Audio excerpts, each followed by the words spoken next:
Biografi tiga pemimpin bangsa, yaitu kita akan bahas tentang perjalanan, karir, dan dedikasi SBY, Jokowi, dan Prabowo untuk Indonesia. Pendahuluan. Presentasi ini menelusuri rekam jejak tiga tokoh penting yang menjabat sebagai Presiden ke-6, ke-7, dan ke-8 Republik Indonesia. Masing-masing memiliki latar belakang unik, baik dari unsur sipil maupun militer, dan gaya kepemimpinan yang telah membawa kemajuan signifikan bagi bangsa di eranya masing-masing. Yang pertama adalah Susilo Bambang Yudhoyono atau yang biasa kita singkat sebagai SBY. Masa jabatan yaitu Presiden RI ke-6 dari tahun 2004 sampai 2014. Untuk tempat lahir Pacitan, Jawa Timur, 9 September 1949. Pendidikan Akademi Militer Adi Makayasa 1973, Webster University S2, IPB S3. Latar belakang militer TNI Angkatan Darat dengan pangkat Jenderal TNI atau HOR. Karir sebelumnya Pangdam II atau Sriwijaya, Menteri Pertambangan dan Energi, Menko Polhukam. Pencapaian utama SBY adalah yang pertama, demokrasi langsung. Menjadi Presiden Republik Indonesia pertama yang dipilih secara langsung oleh rakyat melalui pemilu tahun 2004. Yang kedua, stabilitas dan ekonomi. Berhasil menciptakan stabilitas politik dan pemulihan ekonomi secara konsisten pasca kritis multidimensi. Yang ketiga adalah perdamaian nasional. Memainkan peran sentral dan strategis dalam mewujudkan perjanjian damai Aceh Mau-Helsinki pada tahun 2005. Yang keempat yaitu kemandirian ekonomi. Membawa Indonesia berhasil melunasi seluruh hutang kepada IMF, International Monetary Fund, pada tahun 2006. Untuk yang kedua yaitu Joko Widodo atau biasa yang kita dikenal sebagai Jokowi. Masa jabatan Presiden RI ke-7 dari tahun 2014 sampai 2024. Tempat dan tahun lahir Surakarta, Jawa Tengah, 21 Juni 1961. Pendidikan Fakultasi Kehutanan Universitas Gadjah Mada, lulus pada tahun 1985.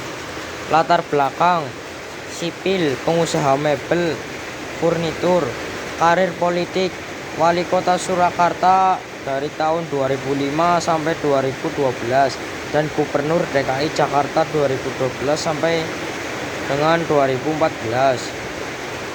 Untuk pencapaian utama Jokowi adalah yang pertama, akselerasi infrastruktur.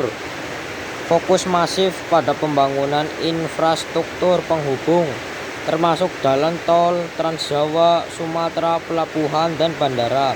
Untuk yang kedua adalah pemindahan ibu kota.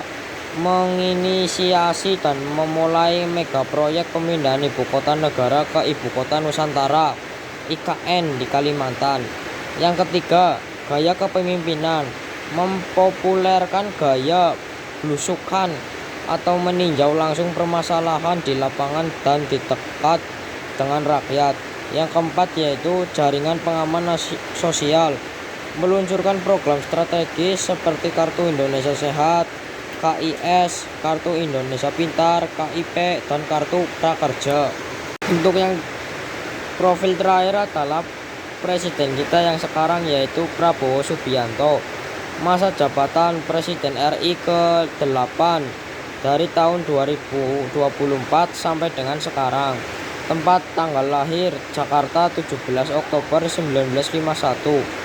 Pendidikan Akademi Militer, lulus pada tahun 1974. Latar belakang militer TNI AD, pengusaha dan politisi, pendiri Partai Gerindra. Karir Danjen Kopassus, Pangkostrat Menteri Pertahanan RI dari tahun 2019 sampai tahun 2024.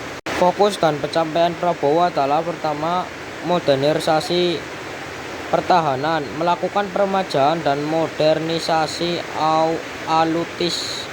alutsista TNI saat menjabat sebagai Menteri Pertahanan untuk menjaga kedaulatan. Yang kedua yaitu ketahanan pangan, membangun strategi kemandirian melalui lumbung pangan food estate demi antisipasi krisis global. Yang ketiga yaitu peningkatan gizi, mendorong program strategis pemberian makan bergizi untuk anak sekolah dan ibu hamil guna menekan stunting. Yang keempat adalah visi keberlanjutan, mengusung tema pembangunan berkelanjutan dari pemerintahan sebelumnya demi menyongsong Indonesia Emas 2045.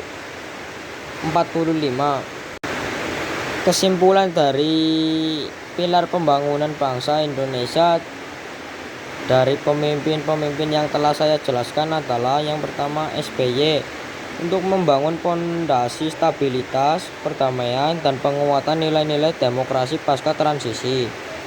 Selanjutnya adalah Jokowi untuk melakukan lompatan melalui akselerasi infrastruktur dan transformasi pemerataan ekonomi. Untuk yang terakhir adalah Prabowo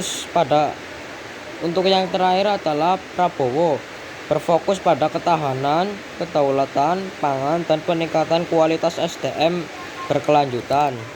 Sekian dari saya, mohon maaf bila ada tutur kata yang salah atau kurang jelas, mohon dimaafkan setulus-tulusnya.